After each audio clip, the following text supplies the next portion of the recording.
السلام علیکم ورحمۃ اللہ وبرکاتہ۔ اب دیکھ رہے ہیں میرا چینل عملیات کی روشنی، آپ سے مخاطب قاری محمد الیاس شاہد۔ آج کا عمل ان میرے بہن بھائیوں کے لیے ہے جو بے اولاد جوڑے ہیں اور ان کی بے اولادی کو ڈاکٹر حضرات نے یا حکماء نے ان کو لا علاج قرار دیا ہے۔ بہترین عمل ہے، مجرب عمل ہے، کافی محدثین سے بھی اور علماء کرام سے بھی یہ سن چکے ہوں گے آپ شاید، مگر اس کا طریقہ کار کچھ یوں ہے کہ پہلے 41 دن تک آپ نے پابندی کے ساتھ دونوں جوڑے نے یہ سننا ہوگا یا پڑھنا ہوگا۔ سننے کا اور پڑھنے کا کیوں کہا؟ سننے کا اور پڑھنے کا اس لیے کہا کہ بعض جوڑے ان پڑھ ہوتے ہیں،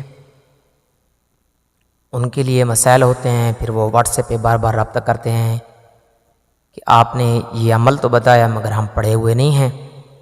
تو ان کے لیے پہلے بتا رہا ہوں کہ آپ نے سننا ہے یا آپ نے پڑھنا ہے۔ بہترین جو ہے وہ عمل پڑھنا ہے۔ اگر مجبوری ہے، ایسا کن ذہن جوڑا ہے کہ جس کو یاد یہ آیت نہیں ہو رہی، تو اس کے لیے سننا بھی ضروری ہے۔ 41 دن تک اول آخر درود شریف 11 مرتبہ، درود ابراہیمی اور 11 مرتبہ اس آیت کو سننا ہے۔ یا ایھا الناس اتقوا ربکم الذی خلقکم من نفس واحدۃ وخلق منها زوجها وبث منهما رجالا كثيرا ونساء واتقوا الله الذي تساءلون به والارحام ان الله كان عليكم رقيبا۔ سورۃ النساء کی آیت نمبر غالباً 1 ہے۔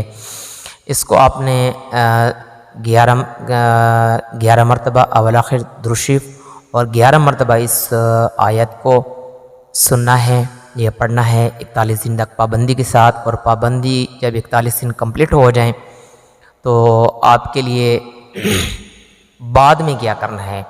بعد میں یہ کرنا ہے کہ روزانہ بلا ناغہ ایک ٹائم لازمی سننا ہوگا۔ وہ آپ مقرر کر سکتے ہیں کوئی بھی وقت، چاہے آپ کے پاس صبح کا وقت ہو، ظہر کا، عصر کا یا مغرب کا یا عشاء کا۔ تو اس کے بعد آپ نے کثیر وقت تک اس کو عمل کو پابندی کے ساتھ کرنا ہے۔ اور اس عمل کے کرنے سے چاہے عورت کے اندر پرابلم آ رہی ہے یا مرد کے اندر آ رہی ہے، یا دونوں کو ڈاکٹر حضرات نے لا علاج قرار دیا ہے، تب بھی آپ نے پریشان نہیں ہونا۔ اس عمل کو پابندی کے ساتھ کریں گے تو انشاءاللہ میرا رب آپ کو ضرور ایک صالح نرینہ اولاد عطا فرمائیں گے۔ والسلام۔